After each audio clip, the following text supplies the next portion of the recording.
आंदोलकांवरील जे गुन्ह्यासंदर्भात होता त्याचं उत्तर दिलं ना, त्याचं उत्तर दिलंय, त्याच्यामुळे तुमचं समाधान झालं. नाही, कपिल पाटील विचारायचं ना. विक्रम काळे देते मी तुम्हाला. धन्यवाद सभापती महोदया. सभापती महोदया, मराठा आरक्षण आणि ओबीसी आरक्षणाच्या मुद्द्यावरती महाराष्ट्रात कमालीची कटुता निर्माण झाली आहे. गावागावात विष पेरलं गेलेलं आहे. त्यामुळे शासनानं याबाबत तातडीनं मार्ग काढला पाहिजे. आपण म्हणाला होतात की सर्वपक्षीय बैठक घेऊन सगळे सोयरेपासून ते ओबीसीच्या प्रश्नावरती शासन खुलासा करेल आणि मार्ग काढेल. तर ते कधी करणार हा पहिला प्रश्न आहे. दुसरा प्रश्न की जात गणनेचा प्रश्न या विषयाशी निगडीत आहे, त्याशिवाय याची गाठ सुटणार नाही.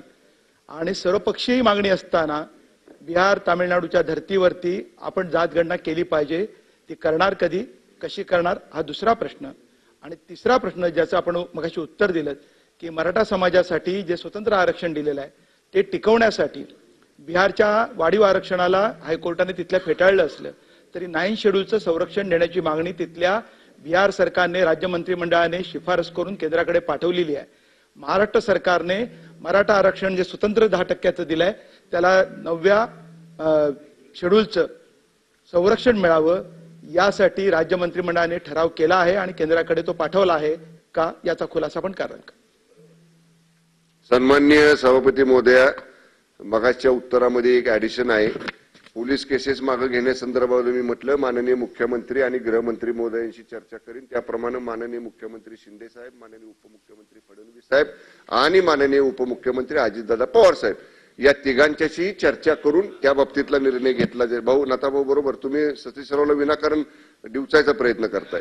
मी आणि ज्या 3 जस्टिस लोकांचं मी नाव सांगितलं मगाशी, जस्टिस भोसले, जस्टिस शिंदे आणि जस्टिस सुकरे, नाही जस्टिस गायकवाड, अशा 3 सेवानिवृत्त हायकोर्ट जे माझ्याकडनं चुकून जस्टिस सुकरेंचं नाव त्या ठिकाणी आलं होतं, तर ती एक दुरुस्ती माझ्याकडे आहे.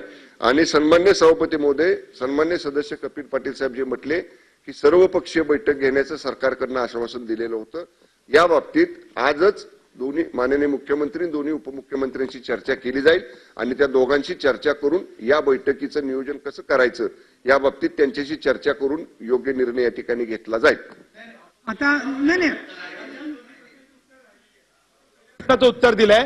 उरलेल्या 2 प्रश्नाचं की मराठा आरक्षणाच्या संदर्भात एक जात गणनेचा प्रश्न तो अनुत्तरित राहिलाय, त्याचं काय, आणि मराठा आरक्षणाला 9 शेड्यूलचं संरक्षण देणार की नाही त्याबद्दल राज्य मंत्रिमंडळाने शिफारस करावी लागेल केंद्र सरकारला, ती तुम्ही केली आहे का, हा माझा स्पेसिफिक प्रश्न आहे. नाही, 1 मिनिट मंत्री महोदय. हे पण काही प्रश्न धोरणात्मक जे आहेत त्याच्यामध्ये त्याच्या संदर्भामध्ये इथल्या इथे तुम्ही मंत्रिमंडळाकडून अपेक्षा कराल की हो का नाही मध्ये उत्तर. नाही कपिलजी शांत राहा.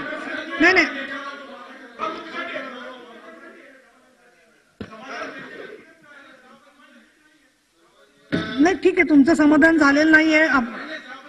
नाही, पण सन्माननीय सभापती महोदया, माननीय कपिल पाटील साहेब म्हटले की शेड्यूल 9चं संरक्षण मिळण्याच्या अनुषंगानं केंद्राला विनंती करणार का. बिहार राज्यानं कशा पद्धतीनं तो प्रस्ताव तयार केलेला आहे, कशा पद्धतीनं ठराव केलेला आहे, कुठल्या गोष्टींचा त्याला आधार घेतलेला आहे. आपण 10% आरक्षण दिलं आणि त्यांनी जे वेगळं आरक्षण दिलं याच्यामध्ये काय तफावत आहे. मराठा आरक्षण मंत्रिमंडळ उपसमिती समोर या सगळ्या बाबी ठेवल्या जातील. पहिल्यांदा 1 मिनिट ऐका, पहिल्यांदा मंत्रिमंडळ आरक्षण उपसमिती याच्यावरती स्वतः अभ्यास करेल आणि त्याप्रमाणे मंत्रिमंडळ उपसमितीचा अहवाल आम्ही मंत्रिमंडळाकडे घेऊ. कपिल पाटील नाही आता पद्धत योग्य नाहीये, त्यांचं पूर्ण होऊ द्या. असं नाही तुम्ही नाही पण तुम्ही त्यांचं पूर्ण झाल्यावर बोला ना. हे पण त्यांचं पूर्ण झाल्यावर असं मंत्री बोलताना तुम्ही नाही वारंवार खंडित करू शकत नाही. तुम्ही खाली बसा, त्यांचं झाल्यावर बोलायला देते मी. माननीय सभापती महोदय, मी एवढं स्पष्ट सांगतोय, बिहारचा निर्णय होऊन किती दिवस झाले, 1 महिना 1.5 महिना झाला, बरोबर आहे. ऐका ना सन्माननीय कपिल पाटील खाली बसा. एवढं विस्तृत उत्तर मी देतोय. बिहार सरकारनं कुठल्या बाबींचा आधार घेतला, तो ठराव करताना कुठल्या गोष्टींचा समावेश केला, आपण दिलेलं आरक्षण त्यांनी दिलेलं आरक्षण याच्यामध्ये काय फरक आहे, या सगळ्या गोष्टी पहिल्या उपसमितीकडे आल्या पाहिजेत ना. मराठा आरक्षणाशी संबंधित आहे ना, त्याच्यासाठी कॅबिनेटनं उपसमिती नेमलेली आहे ना. त्यामुळे या सगळ्या गोष्टी उपसमितीकडे येतील.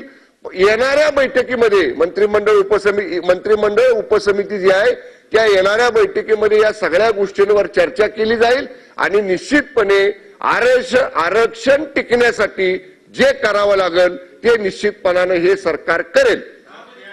नाही, आता पुढच्या प्रश्नाकडे चला. राहिलेल्या विषयावर